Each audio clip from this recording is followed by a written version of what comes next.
Chegando Zé Genuíno para conversar conosco. Que alegria, que felicidade, aliás, num momento histórico para o país. Eu queria saber, meu querido Zé Genuíno, se você considera de fato que ontem foi um dia histórico, 8 de janeiro. Você tem que ficar mais no meio. Isso, fica aqui mais para a gente te ver direitinho. Tudo bom? Tudo bem, Conde. Eu acho que nós estamos vivendo um momento especial. Vamos primeiro situar assim. Primeiro, porque nós estamos assistindo a documentação mais bem feita, mais concretizada, mais explícita do que foi a preparação, pelo menos nos últimos 2 anos, até janeiro de 2023, de um golpe, de uma ruptura. Um golpe de tipo diferente. Não era o golpe tradicional dos anos 60, dos anos 70, era um golpe que envolvia mídia, envolvia instituições, envolvia parlamento, envolvia eleição, envolvia redes sociais, envolvia o aparato militar, e tudo isso está muito bem documentado nas operações que vieram à tona ontem. Muita coisa, Conde, já se avaliava. O 7 de setembro de 2021, o 7 de setembro de 2022, a reunião dos embaixadores, que colocou o Bolsonaro inelegível, os acampamentos que foram montados logo após a eleição do Lula, a vitória do Lula em 2022, né? Em 30 de outubro de 2022, o questionamento das urnas eletrônicas, era um processo que vinha ao longo do governo do Bolsonaro, e ao mesmo agora, o que se ficou explicitado ontem? O componente militar de altas patentes não é qualquer coisa, Cone. Você ter, por exemplo, 16 oficiais envolvidos no golpe, entre os quais 4 estrelas, comandante da Marinha, ministro da Defesa, comandante do Gabinete de Segurança Institucional e o vice-presidente da República. E articulando batalhões e membros das forças especiais. Nas Forças Armadas, particularmente no Exército, Conde, força especial é aquela de pronto emprego. São as forças de defesa, aquelas que entram na situação limite. Elas estavam se envolvendo. O COTÉ, que é o Comando Terrestre, que é o segundo cargo mais importante depois do comandante do Exército, General Teófilo, aderiu ao golpe. Quer dizer, era ele que operava com Mauro Cid a possibilidade de acionar a Brigada de Goiânia, que ia ser, a Força Terrestre ia ser comandada, uma das brigadas, pelo coronel Mauro Cid. Então, eu acho que isso tudo está vindo à tona. Em primeiro lugar, essa realidade mostra como o golpismo penetrou nas Forças Armadas, muito profundamente, porque ali você tem os golpistas, você tem os omissos, e você tem aqueles que não tiveram condições. Não teve, Conde, não teve aquilo que nos Estados Unidos teve por ocasião das provocações do Trump. O Mark Miller, chefe de Estado-Maior do Conjunto dos Estados Unidos, que denunciou, olha, estão preparando um golpe. Ele denunciou, o chefe de Estado-Maior. Quer dizer, aquelas reuniões, aquelas mensagens, aqueles vídeos, tudo acontecia, não apareceu um que denunciasse, não apareceu um para dar ordem de prisão. É por isso que não dá para falar que tem uma parte que é legalista, né? Se fosse legalista, teria claro. Conde, você sabe que em 69, quando tentaram explodir aqueles depósitos de gasolina e gás no Rio de Janeiro, teve o coronel Sérgio Macaco, da Aeronáutica, que denunciou o Burnier. Quer dizer, tudo aquilo acontecia como se fosse uma discussão normal.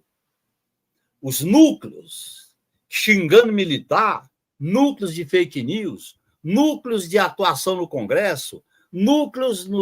Quer dizer, não foi uma operação qualquer como ela está sendo bem revelada. É muito grande, é muito amplo, é muito estrutural para a gente fazer uma reflexão de como o golpismo e as ameaças das Forças Armadas dentro do Estado Democrático é real.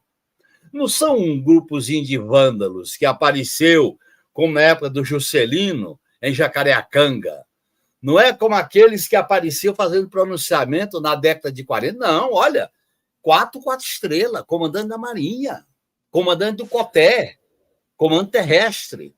Quer dizer, acampamentos em todos os quartéis do Exército Brasileiro, em todas as grandes cidades. Então, nós temos que ver que isso aí é uma coisa muito séria. Primeiro, que é muito positivo que isso seja punido, estruturalmente avaliado, e, segundo, mostra que as reformas democráticas das Forças Armadas são urgentes. Você viu como o 142 era levantado como uma possibilidade.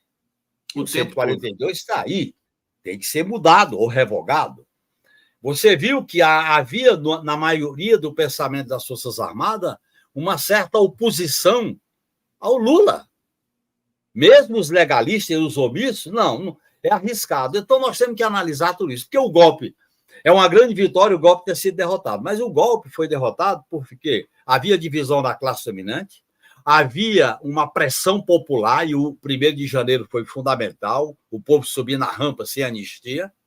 Havia uma divisão da própria atitude em relação ao imperialismo, houve divisão no alto comando, teve aqueles que se omitiram, teve aqueles que temiam. Tudo isso tem que ser bem avaliado para haver punição. Finalmente, o andar de cima entra na história. Nós temos que tirar as lições, mas, principalmente, Conde, fazer reformas estruturais na relação das Forças Armadas, desta grande corporação, com os valores da democracia, com o Estado democrático, com a relação dos poderes constitucionais. Genuíno, agora, essa grande reforma que você está dizendo aqui, que a gente, inclusive, também, né, comenta em vários momentos aqui no nosso coletivo, ela vai ter oportunidade de se fazer essa reforma depois desse processo aí de investigação, né? Acho que é a grande deixa. Não é uma coisa que pode acontecer assim de uma hora para outra. É um processo. Você não acha assim? Eu queria que você falasse um pouco do tempo, né, para se fazer dar essa mexida no conceito de Forças Armadas no Brasil. E aproveito para também te perguntar o seguinte: talvez não fosse por isso que o 8 de fevereiro agora tenha sido um dia histórico, quer dizer, pela primeira vez se chegou nesses comandantes, aí, nesses generais de 4 estrelas. Isso é muito importante, você tem razão. Se chegou no andar de cima, se chegou em 4 estrelas, em quem tinha comando. Isso é muito importante. De uma certa maneira, tem um ineditismo ao longo das investigações quando envolve a cúpula militar. Segundo, nós não podemos desperdiçar as oportunidades históricas, Conde. Nós tivemos uma grande oportunidade histórica, por ocasião da posse do presidente Lula na transição, de iniciar algumas reformas em relação a quem ia comandar as Forças Armadas. Havia sinais. Por exemplo, por que o comandante do Exército, por que o comandante da Marinha não queria tomar posse depois do Lula? Porque eles não reconheciam o Lula como presidente da República. Só o da Aeronáutica topou. Você sabe disso. Por que o próprio critério de nomear por antiguidade quase deu com os burros na água? Porque o general Arruda, nomeado pelo Lula, pelo critério da antiguidade, estava na trama do golpe.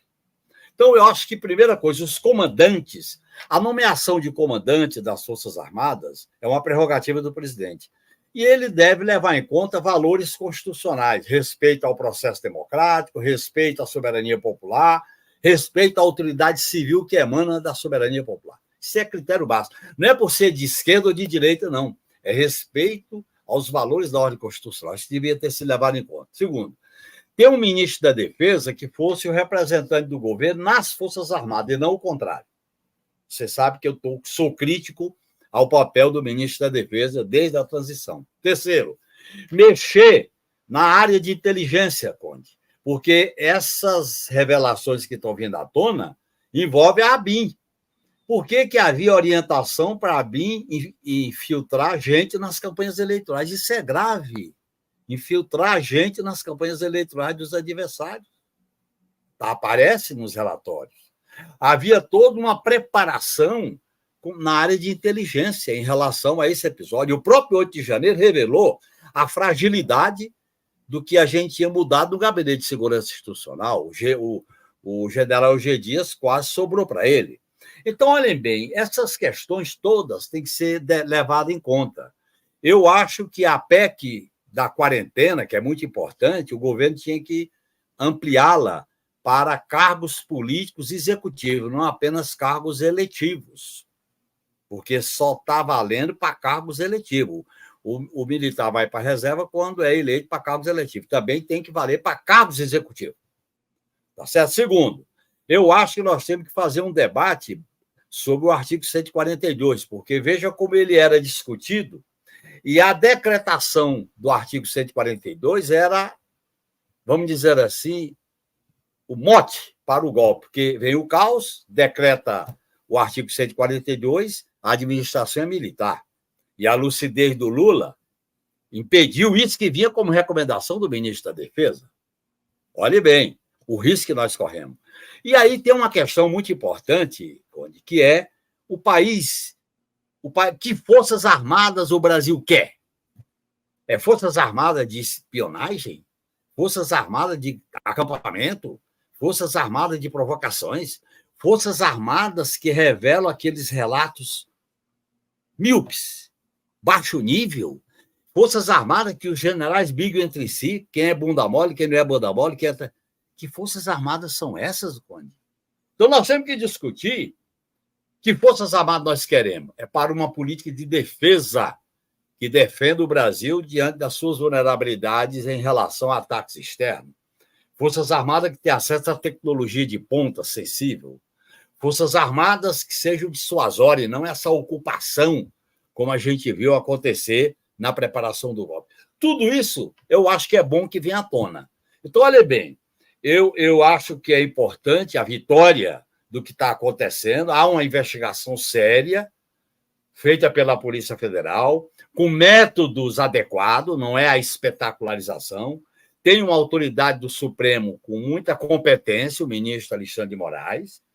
Essa investigação tem que respeitar o devido processo legal, o direito de defesa, a consistência das provas. Nós não podemos querer para os inimigos o que os inimigos fizeram conosco. Não podemos. Não há dois pesos e duas medidas. A outra que agora, esta punição, que é importante, ela tem que vir acompanhada de mudanças estruturais no papel das Forças Armadas dentro do Estado, porque não é a primeira vez que isso vem à tona. Vem à tona na tentativa de golpe contra o Xânio, contra o Getúlio, Xango, a Constituinte, contra a Dilma. Como é que é? E os twitters dos generais? E a campanha dele dentro da AMAN, do inominável, do inelegível? E por que não apareceu ninguém ali que dissesse, olha, eu vou prender vocês que estão tramando o golpe? Ou então eu vou denunciar publicamente, porque eu não vou me omitir, eu não vou me silenciar diante de algo muito grave. Né? Genuíno, desculpa, você acha que o governo deve começar imediatamente essa reforma? Ou porque eu fico pensando assim, será que não é muita coisa ao mesmo tempo? Quer dizer, você tem a BIM, você tem agora essa investigação da Polícia Federal, você tem a possibilidade concreta aí do Bolsonaro ser preso, enfim, e até outros militares. Vamos lembrar que o Valdemar da Costa Neto está preso até agora, né? Que foi, enfim, foi preso por outras razões. Mas, desculpa, queria que você falasse isso. Tem que ser urgente, assim, começar imediatamente. Essas reformas não pode ser no vapt-vupt nem a toque de caixa. Então, são reformas que têm que vir processualmente. Agora, vir processualmente não é estancar. Eu acho que a tarefa central agora é concluir a investigação, é punir os responsáveis e avaliar a dimensão da tentativa e da intentona golpista. 2, nós temos que ir tirando lições para fazer um debate político no país sobre as instituições democráticas e o funcionamento delas. Isso também é um processo. Processo que envolve o artigo 142 da Constituição, a emenda da quarentena, que é a questão dos militares que ocupam cargos civis, e a questão de uma política pública de defesa. Eu acho que isso é um processo. Nós temos que manter esse processo em caminhar, em andamento, e não parar. A gente tem que evitar, Conde, a seguinte questão: vamos comemorar, vamos bater palma, estamos aliviados e fecha, passa a mão na cabeça. Não é assim. Não, eu acho... Desculpa, sim. Pode completar. Nós temos que achar que é um processo altamente positivo. As revelações falam por si só, mostra a gravidade do que estavam tramando. Não era algo de brincadeira, não era um jacareacanga da época do Juscelino, não era uma renúncia de Jango, não era. Não era uma declaração do general Leônidas contra Ulisses Guimarães que ele chamou a junta de... Não, era um processo que tinha o presidente da República, 4 estrelas, Palácio do Planalto, empresariado do agronegócio, como está se revelado, que financiava os acampamentos, redes sociais, narrativa para justificar um golpe por dentro da ordem, porque os golpes de hoje, esse que é o detalhe, são diferentes dos golpes de antigamente. Eles são mais sofisticados, eles criam uma legitimidade, eles criam uma narrativa, eles criam uma espécie de apoio popular. Isso tudo nós temos que discutir e avaliar. Tá aí o José Genuíno aqui dando a letra para a gente dessa situação dramática. E agora eu acho até, eu ia comentar o seguinte contigo, Genuíno, não houve espetacularização, acho que a Polícia Federal está trabalhando assim com muita sobriedade. Republicana, sóbria. O Lula comentou isso também na entrevista que ele deu lá para a Rádio Itatiaia, ele deu uma resposta muito, muito bacana, dizer assim, olha, eu não posso falar da Polícia Federal, né?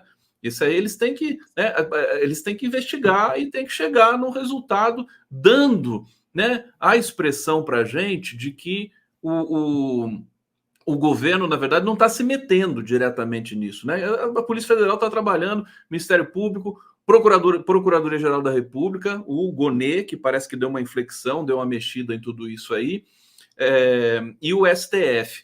Agora, eu estou sentindo justamente isso, quer dizer, não tem ninguém comemorando. Acho que isso é importante. Você sentiu isso também? Quer dizer, é uma coisa mais natural. E eu acho importante não haver uma espécie de carnaval, apesar da gente estar na véspera do carnaval.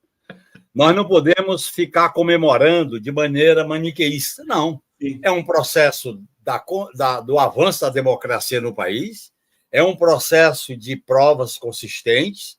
Nós não devemos precipitar, nem assolar, nem agitar, nem, vamos dizer assim, fazer qualquer posição de assédio ao que está sendo feito. Não, vamos esperar, vamos acompanhar. E agora, a tarefa da política, além de apoiar a investigação e a punição, é fazer proposta de mudanças na estruturação institucional do Estado brasileiro. Conde, nós estamos comemorando 35 anos da Constituição de 88, que eu estou até lançando um livro. Constituição de 88.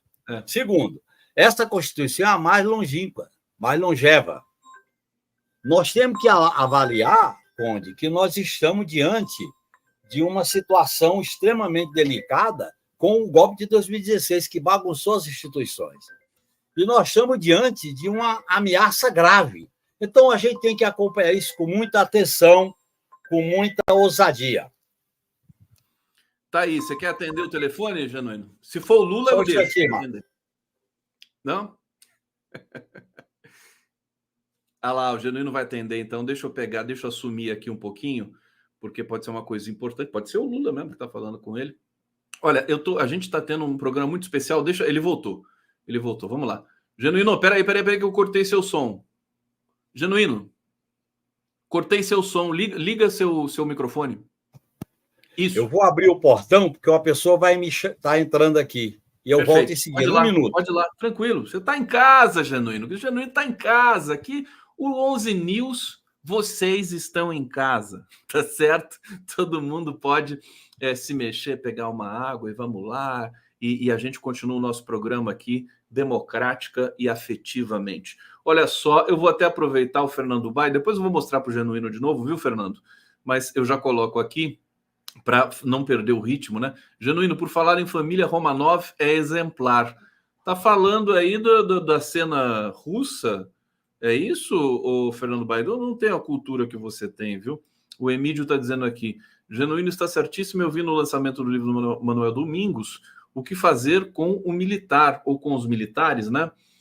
Na Universidade Federal agora não sei, UFC. A defesa não pode ser uma pasta somente dos militares, tem que ser multifacetada. Agora, eu aproveito, né, que o Genuíno foi atender a porta ali, e para provocar vocês que estão nos assistindo aqui na TVT, no canal do Conde, justamente nisso eu acho que a gente está dando uma lição de muita inteligência nesse momento, porque nós não estamos celebrando, comemorando, soltando fogos, né, em função dessa operação da Polícia Federal. Acho que não tem maniqueísmo. E eu acho que isso é muito importante, porque isso consolida, né, um processo de apuração republicano, democrático no país, transparente, né? Essa palavra que está tão surrada, né, pela transparência internacional, né? Mas com transparência, no seu sentido mais nobre, vamos dizer assim, no sentido clássico. E eu acho que a gente está tendo essa oportunidade. Os investigados estão tendo a oportunidade. Sabe uma coisa que eu percebi, gente?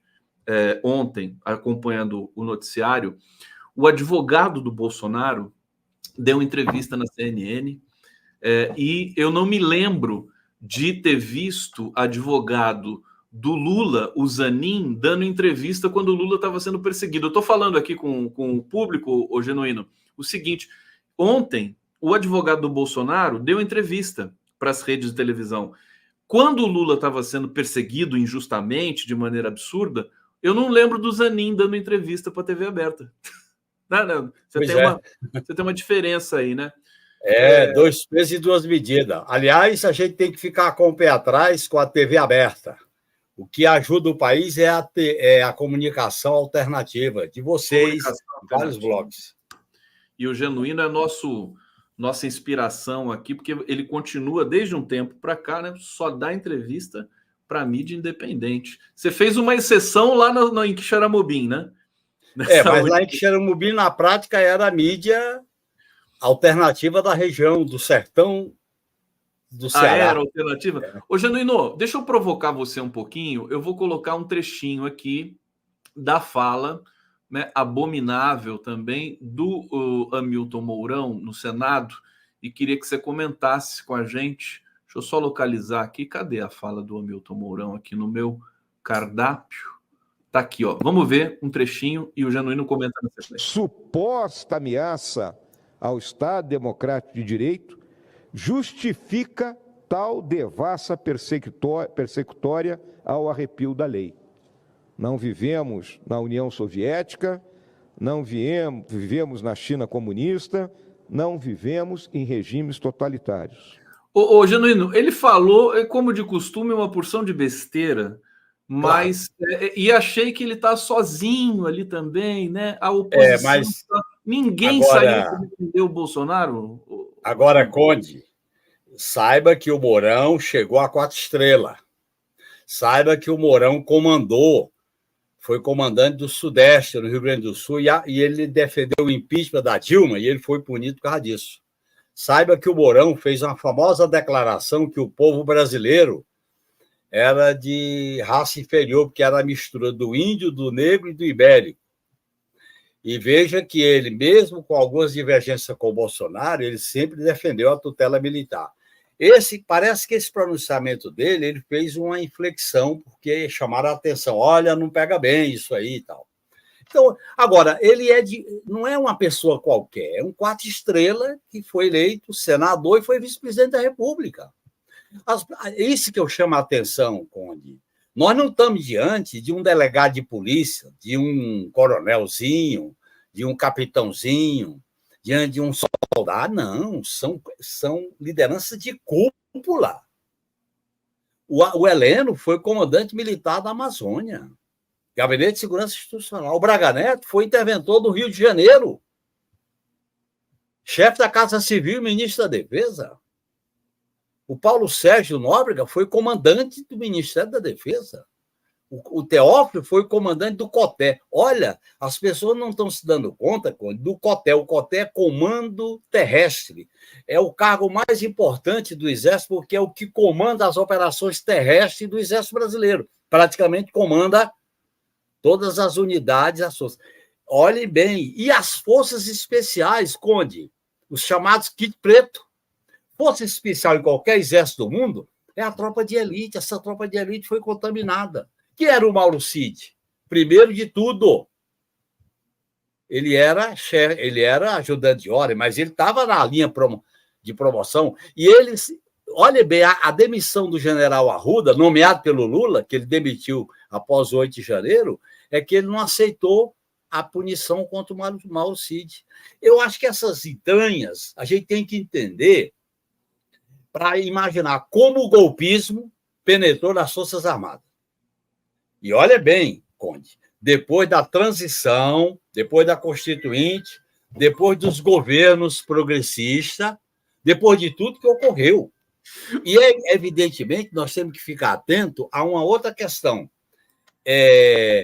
Como esse braço militar se articulava com os interesses econômicos e a mobilização de parte da sociedade através da família militar, que era quem fazia aqueles grandes acampamentos nos quartéis. Ô, Genuíno, deixa eu fazer um comentário aqui. Vocês estão vendo que o telefone do Genuíno não para de tocar e tocou na porta, não sabe por quê? Porque o Genuíno, daqui a pouco, o Lula vai chamar você, viu, Genuíno? Porque as pessoas, eu estou vendo que você, o Dirceu, vocês estão voltando a, enfim, trazer esse debate com muita intensidade. E eu estou muito feliz por isso. Daqui a pouco você não vai poder mais dar entrevista para a gente aqui. Porque você vai estar... Primeiro que eu não estou... Cadê o Genuíno? Ô, Conde, fique tranquilo. Eu não pretendo ir para governo, nem estou sendo chamado. Eu continuo como militante com você, com outros blogs e com a militância do PT. Eu acho que isso me dá prazer, me dá alegria. Mas você vai ser ouvido, e está sendo ouvido por todo mundo que se interessa, né, nesse governo pela democracia. Olha, o Fernando Bai, ele disse aqui quando você foi lá atender a porta: Genuíno, por falar em família, Romanov é exemplar. Eu não saquei muito bem aqui, você sacou essa provocação aqui do Fernando Bai? Romanov? Não, eu queria entender o que era. Eu também não entendi. Bom, Edson Antunes, vou comemorar com o Lambrusco. Genuíno, recado final para o nosso público aqui, temos 1 minuto. Assim, balancinho desse processo todo. Olha, que a gente tá... Neste 1 minuto, nós temos que evitar o oba-oba, o maniqueísmo e o vale tudo. Nós temos que acompanhar tudo que está sendo investigado, temos que defender punição aos responsáveis com o devido processo legal, as provas e o direito de defesa, e nós devemos, por último, imaginar que é necessário reformas dessas corporações do Estado. As corporações do Estado, seja o Congresso Nacional, seja Forças Armadas, seja a área de inteligência, que nós já falamos contigo sobre isso, seja a instituição do Poder Judiciário, precisam de reformas democratizantes para a gente olhar o futuro. Nós não podemos olhar com o retrovisor, temos que olhar com o para-brisa para o futuro da democracia. E eu acho que é muito importante o respeito à soberania popular. E eu quero desejar, Conde, um bom carnaval. O carnaval é a festa do direito das pessoas de brincar. É a festa da liberdade para as pessoas brincarem do jeito que quiserem, respeitando o devido processo civilizatório, sem roubo, sem violência, sem exageros. Tá aí, Genuíno. Olha o sorriso do Genuíno. Meu querido Genuíno, um excelente carnaval para você também, para todos os seus aí. Quero desejar também para todo mundo que está nos assistindo. A gente vai fazer um pequeno recesso aqui de carnaval, segunda e terça-feira. Na quarta-feira a gente volta aqui mais uma vez com o Ozzy News. Valeu, Genuíno! Obrigado, querido!